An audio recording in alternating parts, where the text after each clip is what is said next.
somebody asked me a while back if I wanted to interview all the pinball designers and all that. And I said, no, most of them have already done a great interview.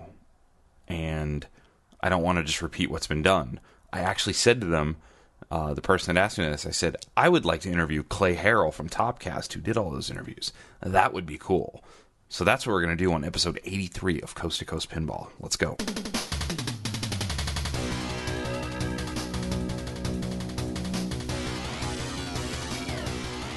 Welcome to Coast Pinball. My name is Nate Shivers. This is a podcast of commentary. I am a man out of quarters, and tonight is a special evening with interview edition of Coast Pinball. I have been very fortunate to get in touch with Clay Harrell, who you may know from either Topcast, from This Old Pinball, the home videos, from his pinrepair.com website, pinballninja.com. He is an owner of now one of the greatest collections of restored pinball machines in the country. He's recently opened the VFW Pinball Museum, which is the Vintage Flipper World Pinball Museum of Ann Arbor, Michigan, and they're holding their first public event next weekend, May 16th, 17th, 18th, 2014. So here tonight on Coast to Coast Pinball, Tuesday, May 6th, 2014, we had the great opportunity to have a pretty lengthy and wide-spanning conversation with Clay and his friend Scott, who's also involved with the VFW Pinball project here. So I hope you guys enjoyed this. I really enjoyed this. This is one of the interviews I've wanted to get for the longest time, and I'm glad the timing was right and this worked out, that we got to chat with Clay this evening. So let's do this. Special guest.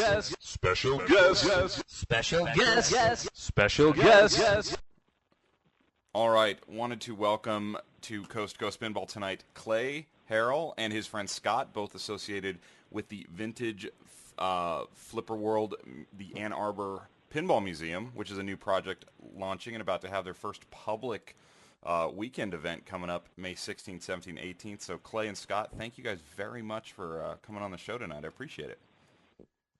Thank you. Yeah, this is Clay. Thank you. Clay, I mean, I think everyone that listens to my show, of course, probably has listened to the show that you sort of pioneered with Topcast, obviously, and maybe we'll chat about that in a minute, but your energy and your kind of pinball hobby has moved to this amazing collection that you have and finding a home for it, which was documented through, I think, the Kickstarter campaign, posts on Pinside, and now you can go to vfwpinball.com and see the Vintage Flipper World. And if you're going to be in the area next weekend, the 16th, 17th, 18th, people can actually come out and see what you guys have built. And I'd love to hear kind of how you guys got there, what you're looking forward to for the first weekend, and your thoughts on the event. It's kind of been a progression. I started doing pinball clubs back, 6, 7, 8 years ago. And originally, it was kind of a weird situation. I knew this guy through my son's Boy Scout, Cub Scout thing, and he did this senior all-night party gig for the local high school where they basically lock the seniors into the high school for a night so that they don't go out and basically screw and drink themselves to death. Yeah. And he came up to me and said, do you have we have a Star Wars theme night. Do you have a Star Wars pinball? And I said, yeah. And he said, well, can we borrow it for this thing? And I said, I was just about to sell the game. And I said, well, and the problem is I don't really have a place to store it. And he goes, oh, I have no problem with that.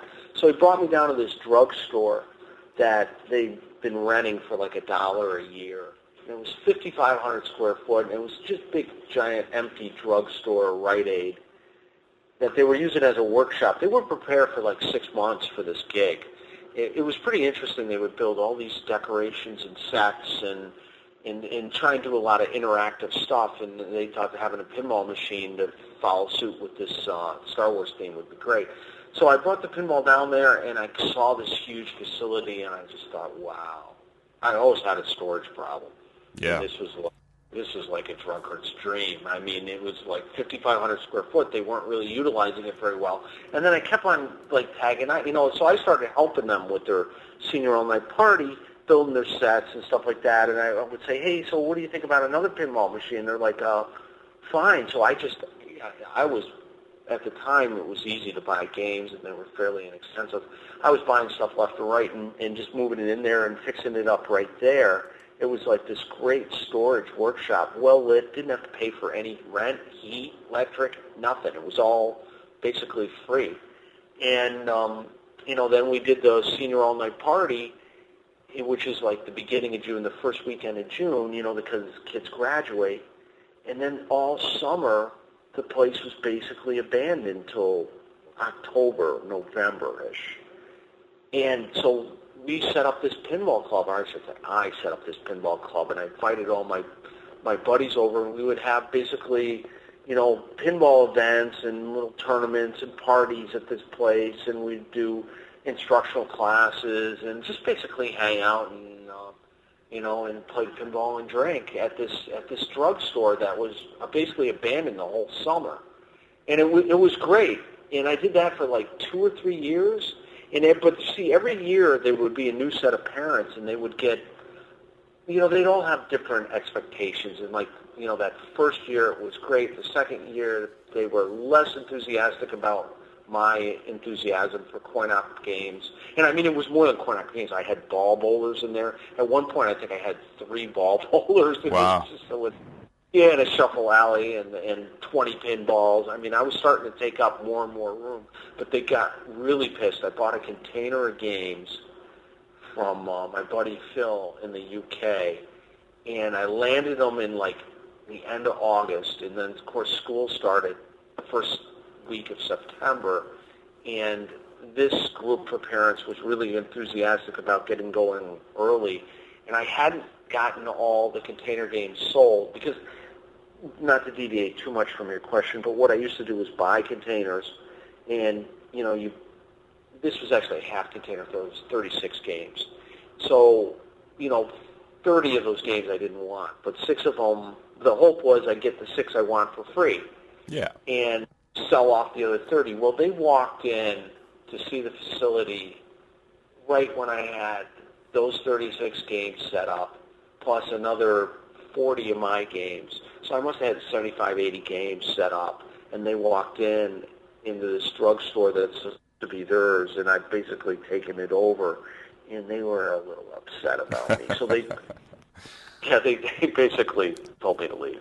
So I had this giant fire sale. I had to get rid of everything in like a week, and so the club kept morphing, and then it finally became obvious that I had to rent something because having the free 5,500 square foot was great, but how often do you have that opportunity? Sure, not so often. Sure. So then I rented a warehouse in Novi, Michigan, and we called that Tilt Town. And that was 2,400 square foot on the floor, and then we probably had another 1,000 square foot on like a mezzanine that kind of surrounded 3 sides of the facility. It was actually a really cool setup. The mezzanine thing is fun, but it sucks in inclement weather. Like during the summer, it's hot upstairs, and in the winter, it's cold downstairs. You can't equalize the heat very well, but from a pirate's point of view, it's great because you're up in the mezzanine, you can see the whole thing, and it was really a really nice setup, but hard to and also hauling games up a mezzanine is no fun. I had like 30 games upstairs and I think 70 games downstairs. At the peak of it, I had like 100 games in that facility, and that went on for a while, and then we got in a tiff with the guys on the other side of town, and they ended up calling the city manager and basically turning us in, because the one mistake I always made with these things is I'm kind of one of those guys that doesn't ask for permission. I ask for forgiveness. Sure. It doesn't always work out so good. Yeah, governments don't like that as much as the layman. Yeah, the city manager was pretty pissed, so we ended up having to close that facility, and we moved to another spot that was 3,200 square foot, all on one floor. We ended up with about 100 games in there, too. And the lease was starting to come due, and my wife was itching to buy a new house. My kid went off to college, and our current house was just way too big. So I had one of these situations where too much house space, not enough game space.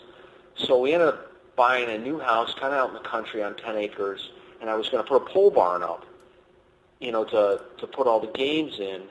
And my wife was just looking through the paper and saw this a VFW for sale, Veterans of Foreign Wars. It was the Hamburg, Michigan Post that they were closing, and we went and looked at it. It's like almost 7,000 square foot, all on one floor, all ground level. It was pretty much perfect. 24-foot bar, big kitchen, which, we ultimately stripped and turned into a big workshop. We didn't have to do that much. I mean, we did a lot, but more or less it was like a big room. And it was pretty much perfect for us. It was just an older building, and it needed a lot of maintenance. Like, we did the Kickstarter campaign to raise some money to get a new roof on it. We put a new metal roof on. Definitely needed a new roof. I wasn't going to put games in and not have a good roof. Sure, and that was last summer, and I remember you were only asking, I believe you started out looking for like $5,000 or something low like that, right? Yeah, I think it was $5,000, yeah. And we ended up at 10, which was really nice. And it's not really 10 when you come down to it. I mean, you got to pay Kickstarter. Kickstarter makes money. They take a percentage. So I think 10 turned into 9. And then, of course, you got to declare it on your taxes. So then 9 turns into like 6. So, everybody gets their little, piece of the pie. But, it was nice, and it brought a lot of publicity to the thing, because the one thing this time I did it right, and I went through the city and got all the permissions, and I got all the approvals, and I got all the inspections. I got everything, that I needed to get. And actually, Scott, who's sitting right next to me, he was kind of instrumental in that. He went to the town meeting. Tell him about the crazy guy at the town meeting. Excuse me. I ended up telling Clay, I says, you're going to have to watch out at these town meetings. It's a smaller town, Green Oak Township. I says, there's always going to be one crazy person. Clay says, no, what are you talking about? I says, there's just going to be one guy that he just has to take the floor. He's going to be crazy. Weird thoughts and everything like that. Well, we all sat down, and there were only about 6 people in the room, in the audience. 4 of us were, Clay, his wife, and then a couple other people. And there were 2 people from the city, or from the town, that's just residents. And Clay went up and he gave his spiel, his speech, and one guy just stood up and he says, well, I just want to know, does he know that this is a Superfund site, or it should be? And just went off on a tangent on how the city is trying to screw him, but is all super nice to Clay, whom they've never met, and went off on a tangent about every wrong thing that the city has ever done, and just kept talking. And Clay looked back at me, and I just pointed at him, and there he is. There's the guy. And yeah, but basically the guy was bitching because he was running a business on, it's kind of a weird area. It's real country. I mean, really country. It's on a dirt road.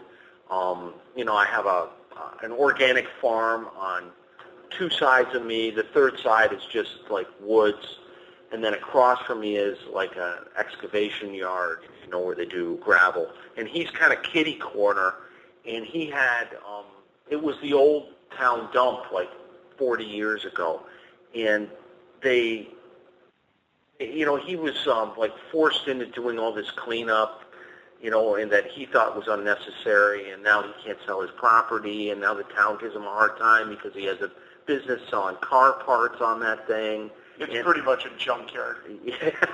Yeah. To put it down. Yeah, but you can't really see it from the road, but, it's funny because he's never open. I mean, I've never seen anybody come or go from the place ever. So it's kind of weird. I don't know what the guy's all about, but he's kind of like this hippie. And, it was just really odd. And he stood up and he was saying, I don't want people coming in with pinball machines at all hours of the night, wanting to get them fixed. And I'm like, trucks unloading and all the traffic on this small dirt road. And you're thinking you don't want people coming at all hours of the night with pinball machines either. Yeah, and the guy's making it sound like we're opening up a Walmart across the street. yeah. I mean, it was just really bizarre. I mean, the guy was just really, really bizarre. So I don't know. Keep all this conversation, Nate, about the crazy guy. It's probably me. It's all good. Hey, people love it. People like the inside stories. It's stuff that we haven't all heard. It's good stuff. Now, being so remote like that, in kind of off the beaten path, and you have this collection of games that's, I mean, I'm looking at the list. It's pretty amazing. It's got to be one of the, and knowing your background and your expertise, it's not only one of the most kind of wide-ranging collections out there, but it's also probably one of the best maintained and well kept. What was the intention? Did you want to get a place set up where people could come and see the collection, or were you just more concerned with having a nice place to get this collection under a good roof? Well, a couple things. We always did this as a club. It's, though I got my name on the front door, it's really a bunch of guys like Scott that help. I mean, it's every Friday night we get together and, we have a couple brews and play pinball. But also during the week, like Monday and Wednesdays, guys show up and we work on stuff. So we wanted a place where we could do that, wanted a place to store the games, because I had 100 games at the warehouse, at the prior warehouse, at the Flipper City / Tiltown scenarios. And then I had another 100 games in my basement. Then I had probably another 50 games just, strewn all over the place, that I hadn't gotten to, at friends' houses. And actually in upstairs of Flipper City, we had a bunch of carcasses and stuff.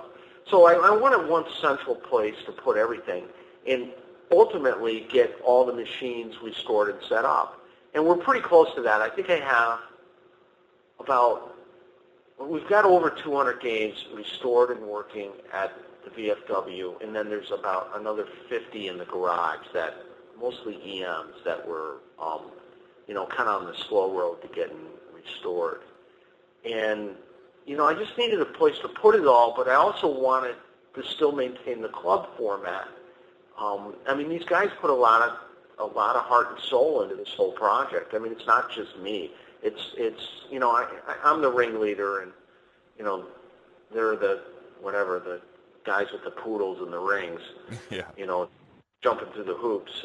I mean, like last Sunday, we all got together. Well, 10 guys got together, and we did outside work. We cut all the grass, trimmed all the trees.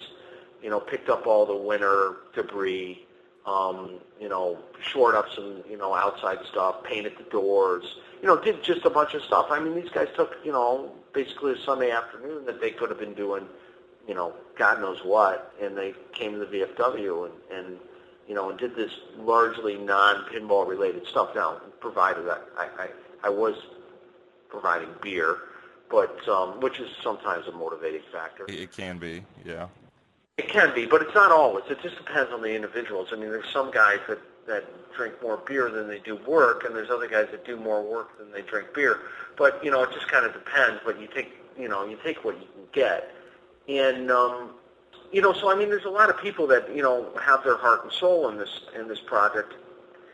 And the reason they do it is because it's like a really cool thing. I mean, they show up on Friday nights. They got 200 games, to whale on, and we've got a league, and and we have little contests and tournaments and repair classes, and it's all stuff that these guys dig. That's all pinball related, and I think they enjoy it. And so, the township, as part of our agreement, lets us open to the public 4 weekends a year, and we thought, well, what the heck? Let's try it one and see how it goes. And that's kind of what the show coming up May 16th, 17th, and 18th is our experiment into having a pinball show. And it's different than other pinball shows because, most pinball shows operate on the premise that, they beg everybody to bring games. And some shows are successful at that and some not so much. I mean, and you never know what you're going to get. It's kind of a grab bag. Sometimes, like, for example, our recent thread on Pinside was talking about Allentown. this time there was a lot more dot matrix stuff, so all the EM guys were kind of disappointed, where in prior years there was a lot more EM stuff. So you don't really know what you're going to get. It's that Forrest Gump, box of chocolate scenario. You also don't know what's going to stay through the weekend. I mean, I've been at shows where some of the best games are gone Saturday afternoon because somebody bought it and took it home. Yeah, exactly. So, at our show, we already know what the games are. They're already there. We don't have to move them. We don't have to beg people to take games out of their house, bring them to the show, set them up, maintain them during the show, because a lot of times, frankly, the skill set on a lot of people may not be, it may be fine for their basement, but when you put a game in a show where you get a lot of people, of varying types, sizes, and skill levels beating on your game, it puts a whole different level of stress on them. Sure. And then, and they got to be fixed during the thing, and, parts are always an issue at shows, and, I need a coil. Where can I get this coil? We don't have that coil. I need a flipper rubber. Where's the flipper rubbers?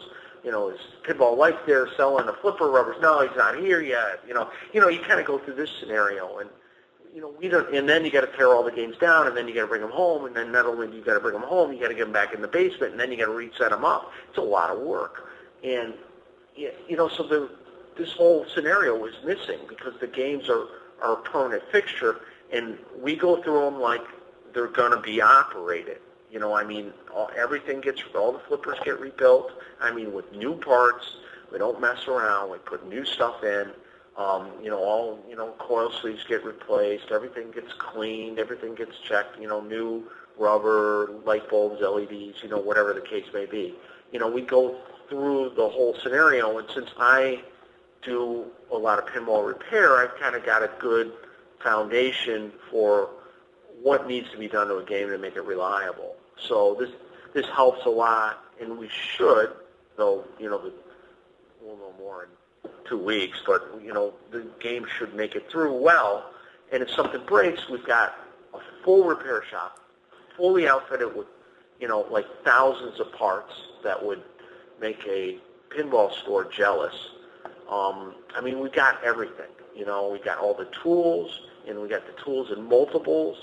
We've got all the parts. We've got all the parts in multiples. We've got the machines. And in the collection, like you said, it's a pretty solid collection. It represents all the eras from the 1950s up to the present. We're not like missing anything. If you're a wood rail guy, we've got a good selection of that. If you're a 70s wedge head, 60s, 70s wedge head guy, man, we got a ton of those. If you're a multiplayer 70s EM guy, we got tons of those. If you're a solid state guy, we've got a classic Stern row to die for and a classic Bally row to die for. And yeah, it's really it's an amazing list. You're right. Your Stern row alone, when you start looking at like Iron Maiden, Lightning, Split Second, Viper, Orbiter, all these games, Stargazer, Sea Witch, it's pretty impressive.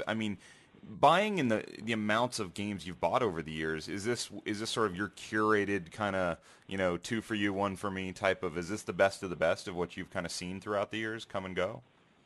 Well, originally there were certain eras that I didn't have a lot of respect for and I didn't really want to collect. Because, if you think about it, everybody has the same issue. They have a space issue. So, in a perfect world, you'd have unlimited space, and, you'd have access to every game, and, you would probably buy one of everything, the Tim Arnold factor, as it may be, Sure. Where he buys one of everything. That's a really perfect world, and one that, 99.999% of the world just can't live in. We all have limited space. So I was always very interested in wood rails. I always liked wedge heads. I didn't really like 70s multiplayers. I didn't like 80s solid state stuff, the Bally's and the Sterns. I didn't even really like System 11s. We've got a killer System 11 row now at the museum too. That stuff I just kind of glossed over up to the WPC era, and then I really put down a lot of effort into getting all the WPC games and the new Sterns. So then when this whole museum thing kind of came up, it's like, okay, well, that's fine. This is what I like, but this isn't necessarily what the whole world likes.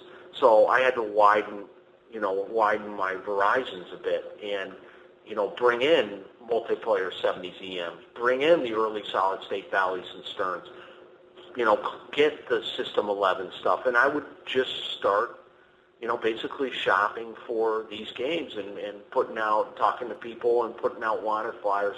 The other thing, if you look at just the mass number of games and you put a price tag on all this stuff, it's an incredible amount of money. It's crazy money. Huge. Yep. People struggling to buy one or two games, and then, you look at this and it's like 200 games and, one crazy nut job owns them all. It's weird, but, I might have a leg up on some people in that I could take a turd and largely make it into something pretty decent. Sure. It's maybe not a skill set that everybody has, or maybe a skill set that most people have, but maybe they don't have the time that they're willing to invest in it, too. That's the other aspect. No, I was talking to somebody about you the other day when I was telling him we were trying to get you on the show, and he said, Tim and at the Hall of Fame and Clay are probably the two guys, as far as single guys, I know there's shops and there's groups that refurb games on a day-to-day basis, but as far as two guys with information in their heads and actual hands-on fixing, those two guys have probably done as much as anybody else out there over the last, 25, 30 years. Yeah, and the thing is that you have to be versed in everything. Restoring a wood rail is a different skill set than restoring a 90s Williams Valley game. There's a lot of overlap, sure, but there's some things that, on wood rails that isn't general information that, just experience, dictates, that you're going to do it probably quicker. And that's the whole thing, and hopefully better.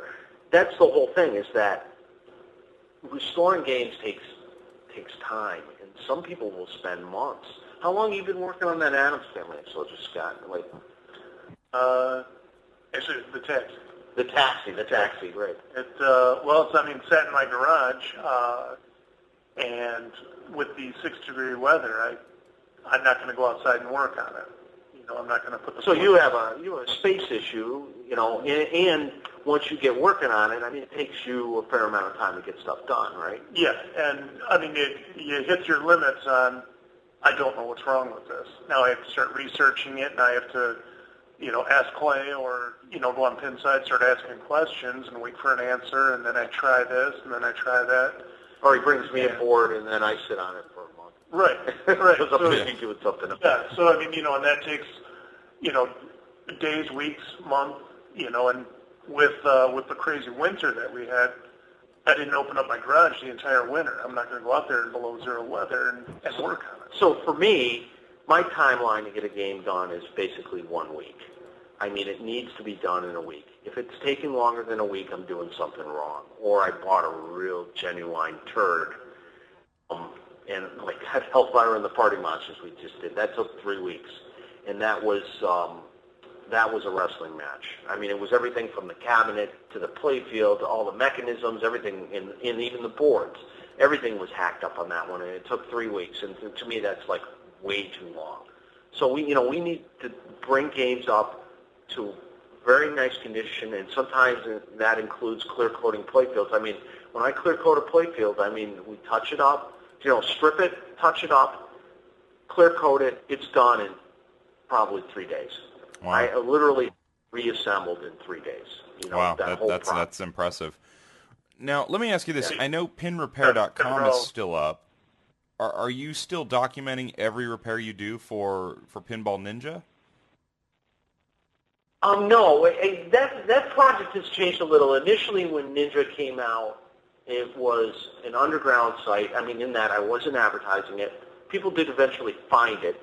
But I think it went like 3 months before anybody found it. And I was just kind of using it as I have a really hard, I fix a lot of games. I fix like well over 500 games a year. Yeah. And it was getting really difficult for me to manage. People would call me and say, hey, you were at my house last week. And, I'm working on my pinball. And I'm like, well, first thing, and no, this is how the calls go. Hi, my name's Bill. You are at my house fixing my pinball machine. You know, that thing doesn't work now. You know, you fixed the other one, but now the right one doesn't work. Can you come over? And I'd be like, who are you? What are you talking about? You know, I couldn't even remember being at the guy's house. Sure. You know, it's just a blur. So I was using the Ninja originally to be just kind of like a place where I could go and look. You know, look, oh, I fixed this game. Oh, yeah, here's a picture of it. Now I remember. You know, so that's what originally what I was using it for. It's kind of funny. I was at my mother's for Christmas, bored out of my skull, sitting on her couch watching some ridiculous movie about this lady that was documenting recipes for Gloria Childs or something like that. It's some goofy girl movie, you know, but that my mother was watching. I was just, you know, and she was doing a blog on, like, every recipe that she was trying to do, and I was looking at that going, if I could do that with pinball machines. And that's kind of what was the impetus to get it going in this thing that I wanted to keep track of, you know, the work that I had done. So it kind of progressed out with just a few paragraphs of text to kind of jog my mind, and then I'm like, well, you know, I got a camera, why don't I take a couple pictures? So I would just take, like, maybe one picture of just the game, and then it morphed into multiple pictures of the actual repair and more in-depth text of the repair, and then that morphed into videos. So now, you know, the Ninja is over, I think it's at 825 repairs, you know, of which 325 of them have HD movies related to the repair, and the other 500 are a mix of text and pictures. And it's there's a repair table of contents. You can look by system. So, like, if you're fixing a Twilight Zone, you can see all the Twilight Zone repairs and, you know, see all the things that I've encountered, you know, in repairing Twilight Zones. And if it has an asterisk after the title, that means that there's a movie, you know, a YouTube movie associated with the repair. So it's you know, you watch the Ninja stuff now, right? Yeah. Yeah. So it used to be that every day I did a blog entry initially, because I was trying to do 500 repairs, to blog 500 repairs in a year, which I actually did accomplish. But after that came, I was like, you know, it was just a bit much to handle, to do that every day. So I've kind of backed it down, especially with the movies. The movies taking a lot of time. I added them. You know, you got to get them onto the computer. I got to convert them. I got to edit them. I got to upload them to YouTube. It just takes a lot more time. So now I kind of shoot for one repair a week. But I have to imagine with 825 repairs, most of the problems someone like me with 4 or 5 machines is going to run into is in there somewhere. I'm going to be able to kind of, you know, find something to help me pretty easily there. Right. Yeah. You know, it's useful. People, you know, definitely comment that it's useful. I think it probably could be a little more useful if I did a different table of contents based on, like, you know, WPC game resets. You know, when you hit the flipper, game turn off, and kind of categorize it by that stuff, not just the game titles. You know, so you could see a Getaway that it was doing that, and a Funhouse that was doing that, and a Twilight Zone that was doing that, and in Indiana Jones. Right now, it's like categorized by game type and title. You know, so Gotcha. All the Twilight Zones are in a row, all the Indiana Jones are in a row, all the, you know, Gottlieb EMs are in a row. So, you know, somebody was commenting that I should do that, but, you know, do it for 825 repairs, that would take forever. Take forever. Well, people can cross-reference by system. Yeah, if they do a little work there. They can figure it out. That's great.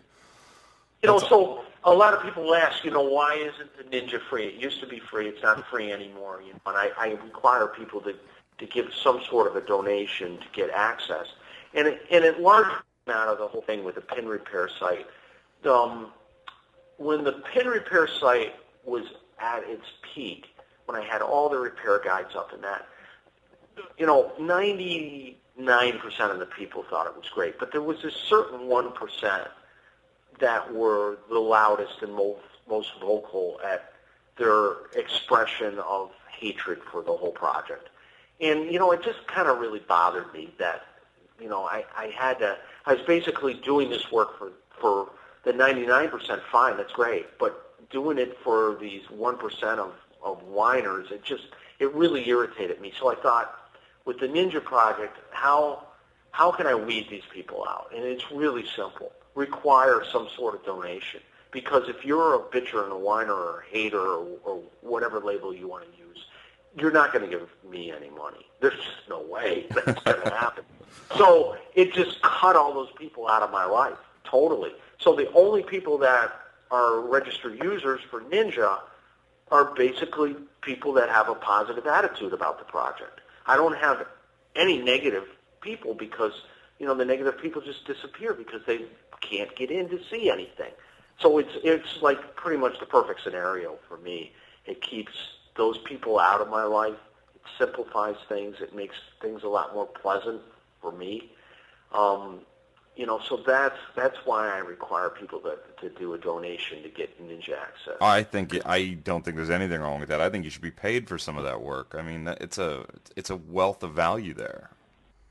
Yeah, I basically, people say, well, what's a good donation? I usually say, well, $20 will get you a user ID. They're like, $20 a year? And I'm like, nah, just $20. That, I just need something to show. It's a deal, man. Yeah, you're good. You show me your good faith, and I will show you mine. It's kind of like, one of those scenarios. So, most people seem to be, pretty happy that they think they get their $20 worth. Absolutely. So can I ask you, do you miss Topcast? Topcast is really weird. We were one of the first podcasts, and whenever you're at the cutting edge or bleeding edge of anything, it's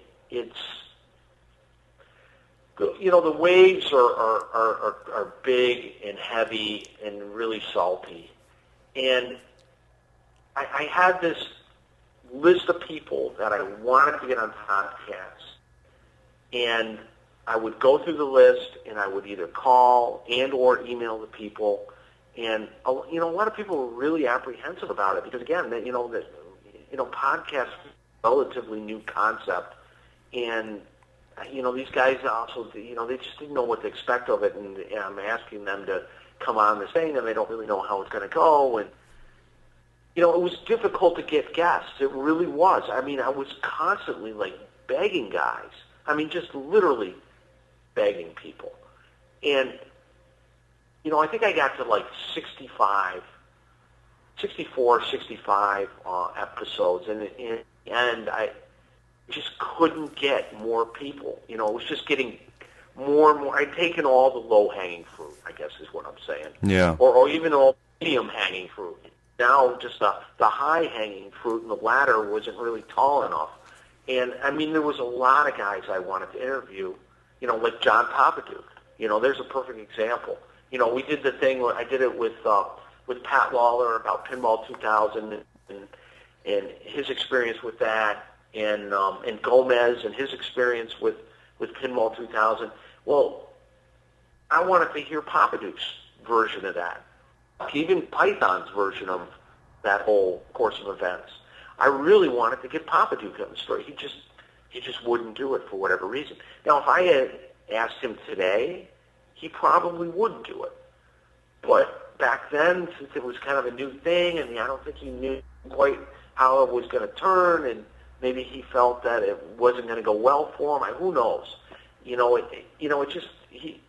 It's just one example. I'm just using him as an example. I mean, you had an amazing run there of guests. I mean, the Pat Lawler one, to me, is sort of the gold star for a lot of it, because Pat really, I don't know Pat at all, personally at all, but you can tell with your conversation with him in that, and I believe it's 3 parts, if I remember correctly.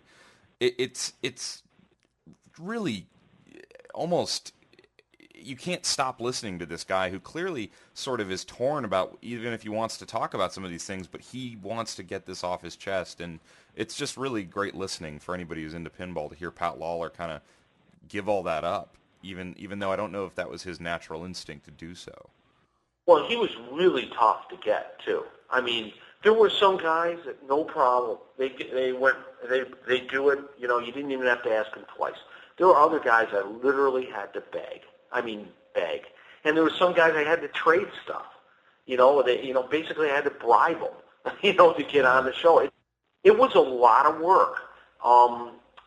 It was a lot of work to, and this is pre-Skype, it was just more difficult. And a lot of the shows we did live, too, literally live with call-ins. I had a number of shows where we had a live 800 number, and the show went live. It was more than a podcast. Now everybody just does a podcast. Okay, that's easy. You record it, you edit it, you put it up on iTunes or on a website or whatever. You're good to go. It really doesn't cost anything. Well, we were actually subscribing to a service that would actually broadcast it over the internet. Like a radio station. And it was a lot of work. It really was at the time. Things were not nearly as easy as they are now. Definitely not. And I know listening to the older episodes, you guys really started out as sort of a call-in pinball tech show. That was kind of the idea originally, wasn't it? It was, but that was the other thing too. I would do it with Norm, and from This Old Pinball, and he's a little difficult to work with in that we lived like 30 miles apart, and for him to get the window of time needed to come over to do it, and it would have to be on schedule. It's not just, can you come over on Saturday? Well, you got to come over on Saturday at 1 p.m. You got to be here on time. It was, and so he'd have to schedule his window. It just got to be really a bit of a hassle, having multiple people involved in the whole thing, to the point where, it was just easier to do the call-ins, not the call-in stuff, but the interview stuff. Sure. Because dealing one-on-one with somebody, and I didn't really need all these people surrounding me and have to organize and get them all there on time. It just, it was, and also I think the interview shows, I think, ultimately ended up being much better than the tech stuff. It's one thing to be, to do tech stuff on a website. It's another thing to do it kind of seat of your pants, taking call-ins.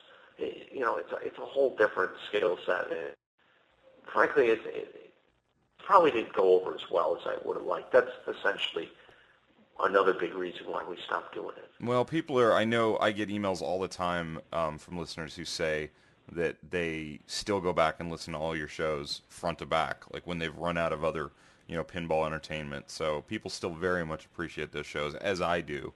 And I know a lot of us who are currently doing podcasts in the hobby probably, owe a lot to kind of you doing what you did, as far as us having the idea and the format and just kind of the drive to do it. Yeah, the guy that really started it all was Al Warner. He had like the first arcade podcast, but he only did a handful of them. And then that Gary Kubeka guy, he did it. He was like the second guy, and I was kind of like the third guy, I want to say. And I may be forgetting some people. I know Lloyd also did one that was fairly short-lived. But the Gary Kubeka one was actually, he started out really good. He had good sound quality. He had a good podcast, but he just really went off the deep end, and his shows really got negative, and he was really pissing people off. I was kind of used him as a model of what not to do. Yeah. But it's funny, like, you can't even find his podcasts out there.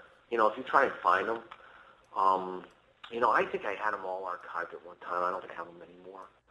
Some of them were pretty nasty. He enjoyed the drama, conflict side of the whole social aspect of pinball, and that's something that I kind of try and avoid myself. Sure.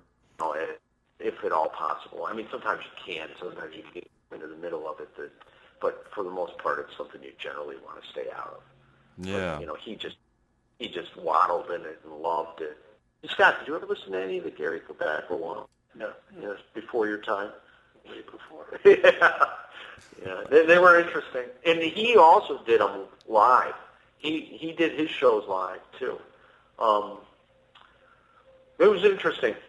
Interesting guy, but I'm kind of, as I'm going to be honest with you, I'm kind of glad he got out of it. Yeah. Well, I want to kind of hit the high points again on the weekend coming up. And do you think that this is going to be one of four? Are you going to use all 4 weekends you have allotted to you for the public, kind of events at the VFW? Or what are your thoughts there? One a year. One a year at best. Potentially this could be a one and done. It just kind of depends how the whole thing goes.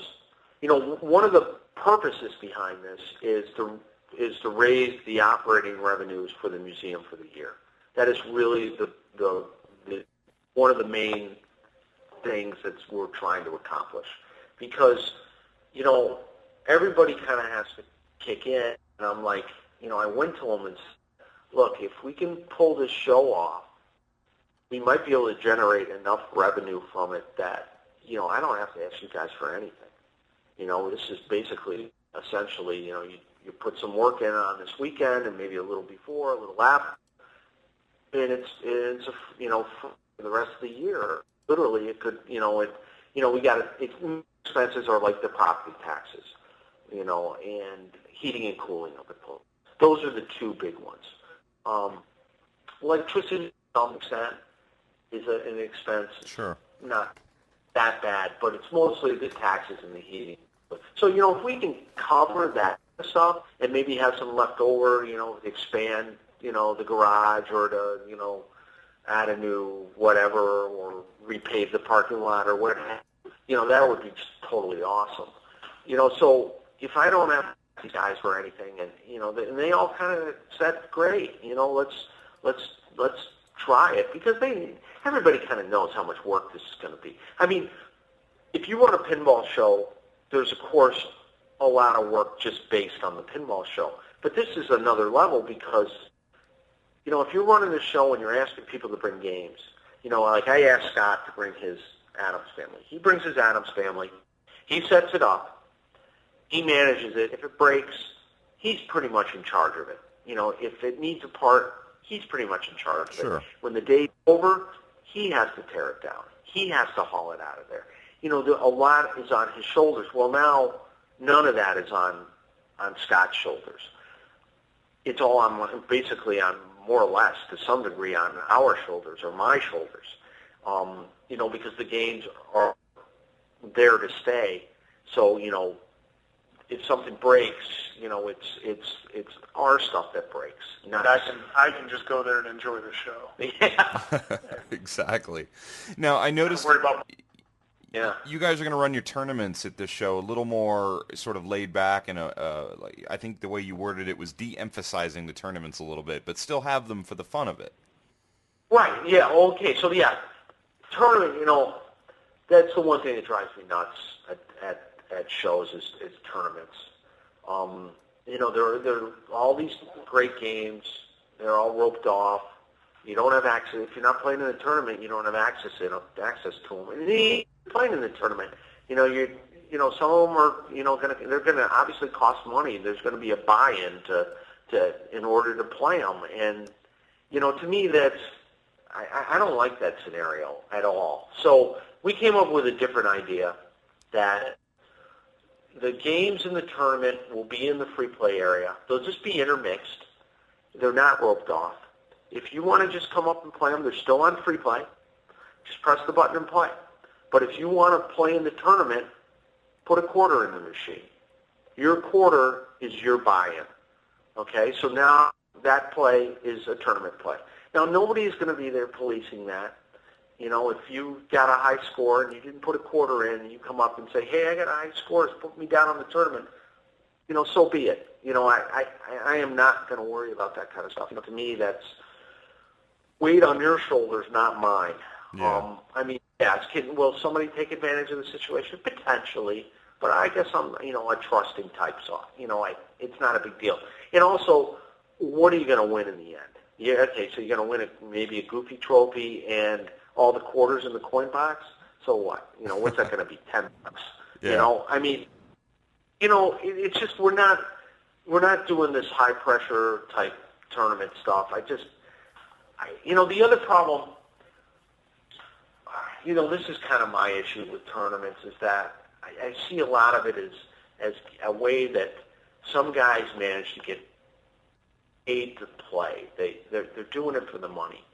And I think that kind of loses sight of what at least we're trying to accomplish. I want people there to be there for the fun aspect of it. I don't want people there for the money aspect. I just think it provides a better situation, a better, more fun. The thing is I watch tournament players. I think they're entertaining as all hell to watch. A lot of them have these interesting things when things go bad, what they, how they get upset when things go good, how they celebrate. Just their styles. I think it kills me to watch them. I just think it's really entertaining. But on the downside of it, a lot of these guys get really mad when things go poorly. Oh, yeah. And it's because at some tournaments, they got a lot of money on the line.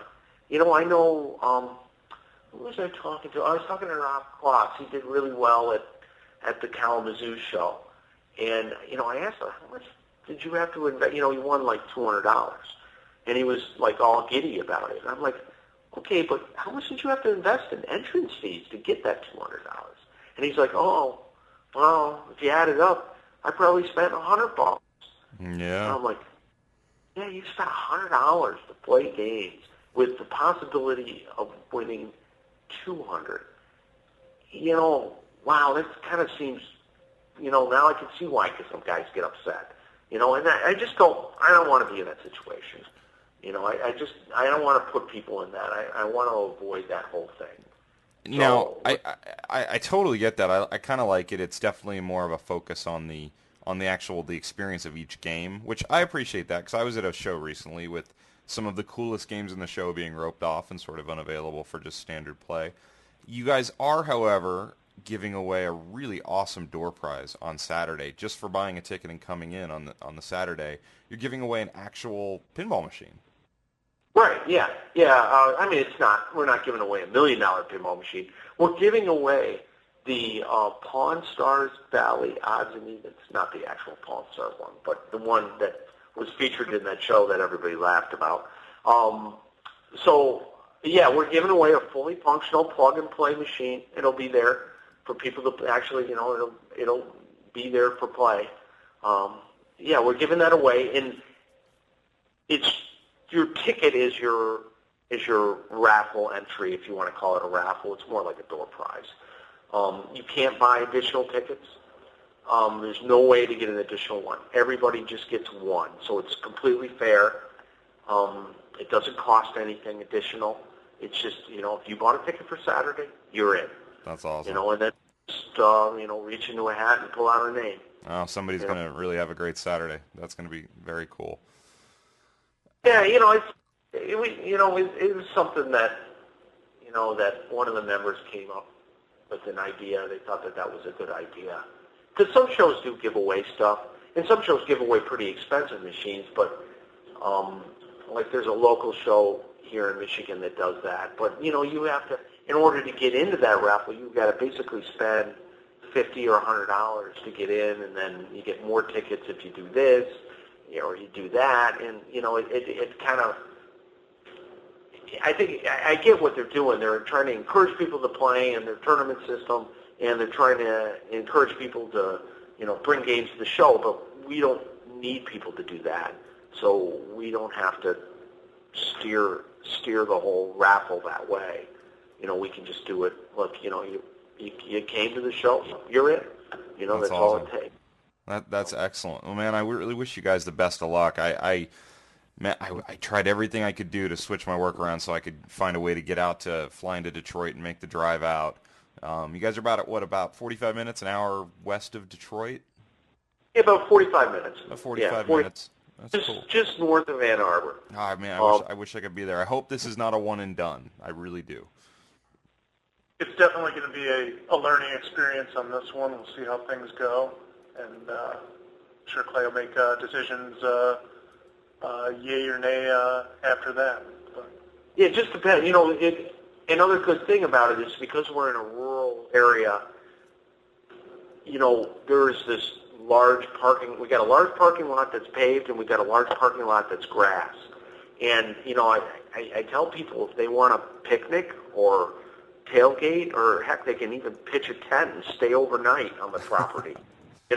People can, people who do that will have an outside outhouse too. One of those rent a potty things. So people could actually do that kind of stuff, which is way different. I don't know any pinball show that does that either. We're just trying to do something really different. And it is actually, where we're located is really scenic. I mean, it's really country, and it's really nice, actually. However, we're not out in the middle of nowhere. In 10 minutes, you can be in downtown Brighton. Or Ann Arbor. There's plenty of lodging, chain hotels. We're 2 minutes off the freeway. Yeah. We're literally like 2 miles from the freeway and a straight shot. Excellent. We're really to get to. So it's, even though it is the country, there's a McDonald's 2 miles away. That's awesome. Yeah. There's also at the show, there's going to be several vendors there selling their parts and everything like that. We're going to have Gary from Able Electronics. He's going to bring a Wizard of Oz for it to be set up to be played. Very cool. I want to thank him for that. Terry? Yeah, Terry from Pinball Life will be there. Dayhoff will be there. Shazam will be there from bgresto.com. The Pin Restore guy is going to be there. There's another, Wiley is, Wiley Amusements. He's a local kind of game vendor. He'll have games for sale there. We're going to have a flea market. We got a large garage out back that will have a flea market, and then we've got a pavilion where we'll be serving food. It should be nice. It should be really relaxed, and it should be fun. And we're maintaining. I have a limited number of tickets to sell. So that's the other kind of unique thing about this situation is that, unlike every other show, they sell as many tickets as they can. And what that does is it produces a situation where you get too many people in the venue, it gets too hot, the lines are too long, just too many people to deal with. We're not doing that. We have a set number of tickets for each day. Once they're sold, that's it. We're not selling any more. So this will keep the people-to-game ratio, very, very nice. That's awesome. And that way, the experience will be good. There'll be enough room. There won't be overcrowding. And, my biggest fear, though, is that people won't buy tickets ahead. That is a mistake. You should, if you want to come, you should get your ticket ahead. Because, like, Saturday, there's 25 tickets left. That's it. It's going to sell out. It'll be sold out in the next few days. Friday and Saturday, there's still a lot of tickets. Friday and Sunday, there's still a lot of tickets, but Saturday's going to be sold out. And one of my fears is that people will just show up on Saturday and say, "Hey, I'm here for the show." Okay, well, what's your name? And did you print your receipt from the online thing? Well, no, I didn't buy a ticket. Well, sorry. The best I can offer you is, go grab a hot dog at the outside pavilion and, maybe go to the flea market, which is free. You can go to the flea market without actually buying a ticket. Yeah. That's the best I can offer people that wait too long and that just show up. I don't know how big of an issue that'll be. That is to be seen. I hope it's not a big issue. I hope people understand that they need to get a ticket ahead of time. Definitely.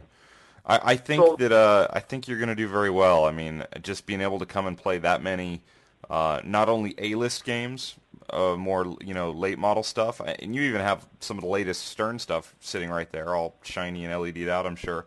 But getting to play some of the really just vintage, not games you're going to see on location in many places in the world at this point. It's quite the 1-2 punch there for that. I think you'll draw very well. Yeah, we got all the A-list stuff. From Big Bang Bar to Cactus Canyon to Medieval Madness to Monster Bash to, Bonsai Run to Circus Voltaire, and then all the new Stern stuff, Metallica, Spider-Man, Lord of the Rings, Star Trek, we've got all that stuff too. And then, of course, we've got, a System 11 row that's really nice, the classic stern and dolly stuff, the wedge heads, the wood rails. I mean, we're not really missing much.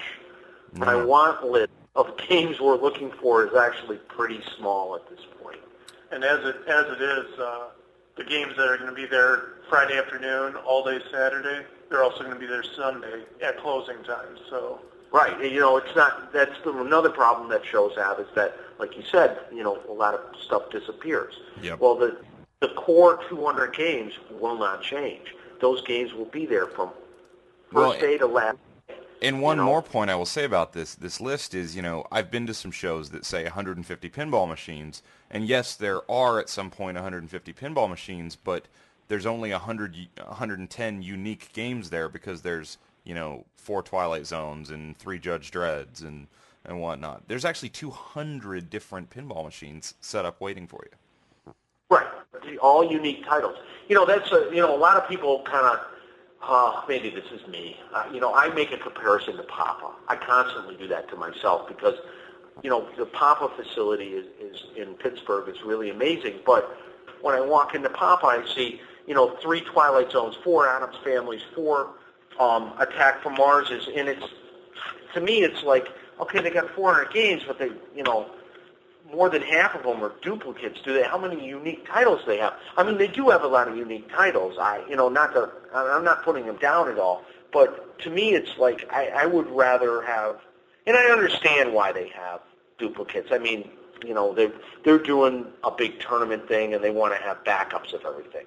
So yeah, I get that. But we're not doing that, so I don't need all these duplicates. So even though we don't have as many games, we probably have a better selection of titles. I haven't done a direct comparison, but I would like to think we have a better selection of titles. I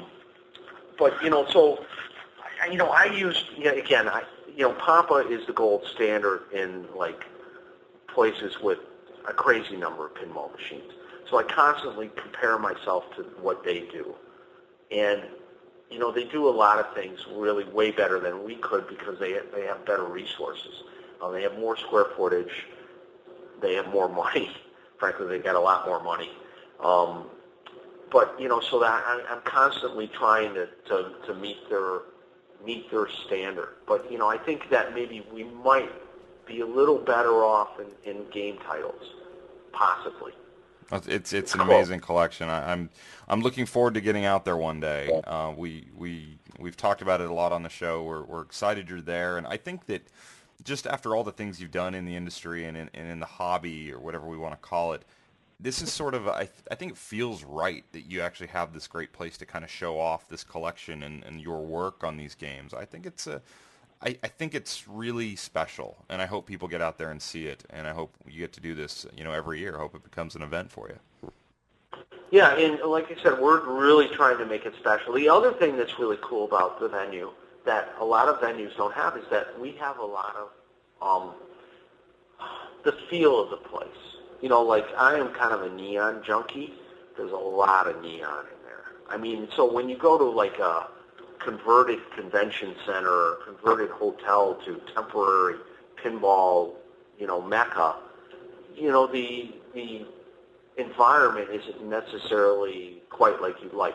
Maybe there's too many fluorescent lights, or maybe, just the lighting in general isn't optimal. Well, we really try and tune that stuff. We've got a great jukebox, a CD jukebox that's on free play. People can, play tunes. We've got this we've got this feel to the place. We've got a 24-foot bar. It just feels really unique. It's not like any other pinball show, because the venue is more permanent. Absolutely. Kind of like a car museum versus a car show at in a parking lot. No, that's a great way to put it, and it is. I mean, that's how you've pitched it. It's the Ann Arbor Pinball Museum, the VFW. I think it's awesome. Excellent. Cool. Well, guys, I really appreciate the time. I can't thank you enough, Scott and Clay. It's been a pleasure. I'm glad we got to chat with you guys, and I hope we can talk to you again soon and find out how things went. All right, that'd be awesome. Yeah, just keep in touch. Thank you.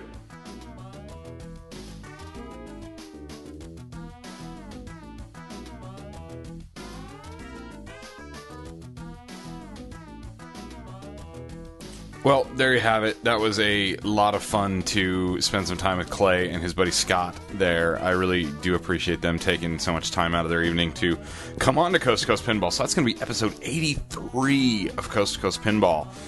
If you are out in the Michigan area or in the Midwest or in striking distance, get on VFWpinball.com, buy yourself a ticket and head on out and see the Vintage Flipper World, the Ann Arbor Pinball Museum. Their pinball showcase, May 16th, 17th, and 18th is coming up. I wish I could be there. It's going to be a lot of fun. I have a feeling there will be more events. I think that those games are just too good to not be shown off to everybody. So thanks everyone for listening. I will talk to you guys again very, very soon.